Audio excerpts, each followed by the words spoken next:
Pedrosa ganhar 2 dias de folga depois de vencer o Bragantino. O que os meninos fizeram na folga? Adoro fofocar as folgas. Eu vi lá, o Nuno Moreira foi pra São Paulo. Passeou? Passeou, o Ryan também viajou. Pô, calma aí.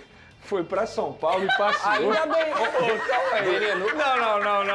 No dia de ontem, Vereno, ainda bem que ele tava lá. Não. São Paulo passeou, né? Não, calma aí, cara. O cara foi a São Paulo a trabalho. Ele foi fazer compras, cara. O cara foi... São Paulo tem várias lojas. Era 25 de março? De repente, um bom restaurante, ok. É. Agora, vamos ali passear em São Paulo. Ninguém fala isso, né? Eu sou mais da vibe do Coutinho. Pega logo o barco e vai pra Ilha Grande. Foi? Não sei se ele fez isso dessa vez, mas Aí ele gosta sim. de fazer isso. Atenção. O próximo compromisso do Vasco é domingo, 8h30 da noite, contra o São Paulo, em São Januário. E posso dizer, depois de tanto tempo, o Papai do Céu tá sendo muito legal com o Vasco. Muito. Porque essa pausa também foi necessária para recuperar jogadores como o caso do Ryan. Ele sofreu um edema na coxa direita depois do jogo contra o Fluminense e, portanto, vinha com dores. Ele não participou de alguns treinos na última semana e acabou poupado do último jogo contra o Bragantino. Agora a tendência é que ele esteja totalmente recuperado para a partida. O Ryan vinha de 6 gols em 6 jogos, numa impressionante média de 1 gol por jogo. E não por coincidência também, uma boa arrancada do Vasco, um bom 4 jogos de vitória do Vasco nos últimos... depois de 12, sei lá quantos anos? 13 anos. Sim. Isso aconteceu. Mentira, em 2024 aconteceu, agora, mas foi numa circunstância de brigar para não cair. Agora, Pedrosa, por que eu falei que Papai do Céu tá... Porque assim, eu pedi um monte de coisa para Papai do Céu ano passado. Sim. Oi, sou eu de novo. Oi, sou eu de novo. Oi, sou eu de novo. Aí eu gastei tudo. Aí esse ano tá um pouquinho difícil. Mas deu certo. Deu, eu trocaria. Olha, eu faria todos os pedidos de novo. Agora, você emplacou bem, o Ryan encaixou e é o melhor jogador na era Diniz. O Diniz já aconteceu. Já tá, o Vasco é o time do momento no Brasil. É o segundo colocado no retorno do Brasileirão. E agora, pra mostrar pra todo mundo que ele vem pra brigar pela Libertadores, ele tem um confronto direto com o São Paulo. E o São Paulo geralmente é bom presságio pro vascaíno. Se a gente for olhar até mesmo sobre a fase do Ryan, o Ryan faz gol contra o São Paulo no Morumbi. Um golaço, inclusive, que ele arranca e bate no canto rasteiro. A grande fase do Ryan começou nesse jogo. Depois desse jogo, teve até a Copa do Mundo, o Ryan volta da Copa do Mundo e aí ele desanda a fazer gol. Então acho que o Ryan é um jogador que é muito importante pro Vasco, tem um nível de crescimento muito alto. É importante a gente citar que apesar de questão do edema e tudo mais, a grande verdade é que o Ryan recebeu um descanso do Vasco. Esse foi o papel. Cara, vamos deixar o Ryan descansar um pouco, porque ele já tá com 56 jogos da temporada. O Ryan jogou na Sul-Americana Sub-20 e jogou 46 com o Vasco. Então era importante ele descansar, ainda bem que ganhou 3-0 e agora ele retorna ao time do Vasco em São Januário, ingressos esgotados inclusive, como geralmente acontece. Um São Paulo que tem que ser olhado com muita atenção, com o Crespo, é um time que oscila também bastante, mas é um bom time, tem bons jogadores. Ao mesmo tempo eu vejo que o Vasco é favorito, com a fase do Ryan, com a fase do Coutinho e tudo isso que você falou, Fernanda. Assim, sinceramente, eu pedi tanto durante tanto tempo. Eu sei, imagino. Se tem uma coisa, cara, eu até brinquei isso na minha live. Eu cubro o Vasco desde 2017. Apesar de ser jornalista desde 13, eu cubro o Vasco desde 2017. Eu sempre pedia uma coisa. Eu quero passar um ano falando de campo e bola. Porque eu falava de política, eu falava de eleição, eu falava de dinheiro, eu falava de salário atrasado, eu falava de tudo. E eu nunca falava de campo e bola, que é o que eu mais gosto de falar, e todo mundo que é o que eu mais gosto de falar. Nesse ano, 2025, estamos falando de campo e bola. Eu não quero pedir mais nada. Palmas para o Lucas Pedrosa. Olha que estamos vivendo esse momento. Agora, Vasco e São Paulo, sabe o que me lembra? Aquela vitória dentro de São Januário com a garotada. 3-0. Ano passado, Também. 3-0. Estrela fazendo com gol. JP, Estrela. Foi 4-1. Foi 4-1, se eu não me engano. É sério? São Paulo começou ganhando o jogo e o Vasco virou. É verdade. O engraçado é que E sobre esse descanso que o Pedrosa mencionou ao Ryan, isso só foi possível por quê? Porque hoje tem elenco. Perfeito. Porque se não tivesse elenco, como que você ia descansar o seu principal jogador Ia jogar num baleado. jogo importante? Exatamente. E aí Essa é a você importância de ter coloca, elenco. quando a fase é boa também as coisas acontecem, né? Aí você coloca o teu centroavante, que ainda é o artilheiro do Brasil, mas que estava sendo muito contestado, e ele vai lá e faz 2 gols. É verdade.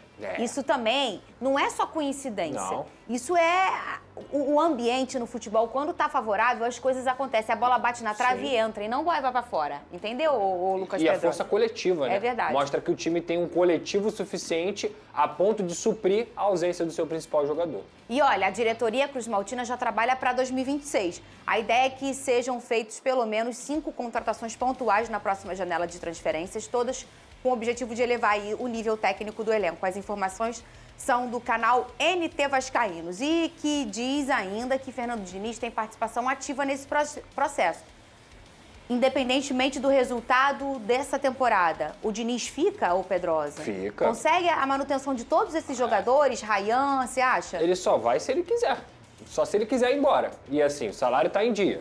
Não é um salário ruim, ele ganha um bom salário. Eu acho que o Vasco tem que conversar com o Fernando Diniz, inclusive para renovar o contrato dele. Para ele ter mais oportunidade de ficar aqui mais tempo. O Fernando Diniz é peça crucial em tudo que acontece com o Vasco da Gama. Tudo. Da melhor individual de cada jogador, de cada planejamento do departamento de futebol, dele ligar para os caras e conseguir fazer o processo de convencimento. Ele mudou o ambiente do Vasco. E assim, isso não é só um acerto dele. Isso é acerto de quem deu suporte para ele, que é a diretoria. Sim. Mas ele é uma peça crucial hoje. Eu acho que o Fernando Diniz ele tem que cada vez mais ser ouvido dentro do departamento de futebol. E tem outro ponto também, Fernando, só para finalizar isso tudo. Lembra quando a gente cobrava estrutura? Aham. Vocês acham que a campanha do Mirassol é acaso? Não. Vai ver o CT do Mirassol. O CT do Mirassol é um dos mais modernos do Brasil. O estádio do Mirassol é direitinho, o CT do Mirassol tem estrutura. O que a gente sempre cobrava do Vasco? Cara, eu falei aqui ano passado. O CT do Vasco é goteira. Goteira. Container com goteira lá. Aí você acha que um jogador do calibre, seja lá do Felipe Coutinho ou de qualquer outro jogador, vai chegar no Vasco, ele vai ter o mesmo rendimento do que ele jogando no Flamengo, por exemplo? Ele jogando no Palmeiras? Não. Ele jogando no... Não. O que o Vasco fez esse ano foi, a gente investiu bem. Mas foi um dentro investimento livre do Vasco ou o Diniz exigiu? Não, foi no um investimento que já estava previsto da diretoria. Tá bom. Aí o Vasco foi lá e fez a área molhada, Legal. melhorou o CT em vários sentidos, melhorou o gramado do CT, melhorou tudo. E ainda é pouco. Ainda tem que fazer muita coisa, ainda tem que fazer muito investimento. Mas só essa melhora básica, ela já impacta dentro do campo e impacta também na recuperação desse atleta, em como esse atleta é encarado. Então assim, cara, o futebol, Fernanda, não tem acaso. Não tem acaso. Tem que trabalhar com estrutura, profissionalismo e, principalmente, entendimento do que é o jogo. Exatamente. A gente vê, por exemplo, o Atlético Paranaense não vive hoje uma boa fase, né, Vene?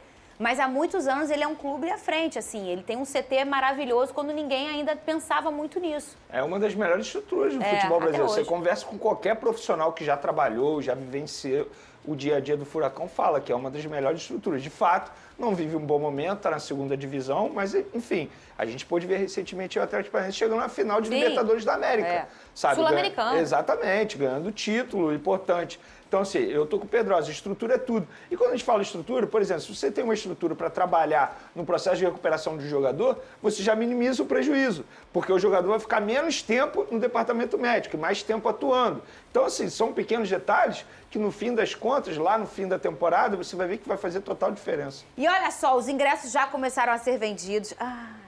É o quê? Terça? Terça começa, aí a gente para de se falar. Clássico entre Botafogo e Vasco. É quarta que vem. A partida será no salão de festa. Ai, Pedro! Falar nisso, dia 12 de fevereiro tem meu aniversário lá, vocês lembram, né? Tá tudo programado já. Valeu, Fogão! Valeu! Não pode ter jogo nesse dia, hein? O melhor de tudo, Venê. Vai ter show. Vem Fernanda Maia junto. Ex-Venê Casagrande no salão de festa. Aí vem eu lá, dançando. Dia 5, gente, esse jogo. E eu vou até pensar, eu ia aceitar, eu vou pensar agora também que se você for jogar aí na minha casa, no ano que você ficar sem a sua, eu vou pensar se eu vou querer trabalhar pra você. Quero que você invente música pro Coutinho, pro Ryan, entendeu? Ela não tá fala, rindo? cara, quando a escalação, quando é gol do Não, mas eu já adversário. fiz os jogos do Vasco, eu faço. muito bem. Quando o Verratti fez gol lá, já fez. Eu, gol do Pirata, Verratti. Vou parar. Ela é profissional, Venê. É Vou isso. parar. Ela é profissional. Mas é só quando o Vasco é o mandante e não é o Botafogo. Porque quando e também o incendeio é só do meu fogão, tá?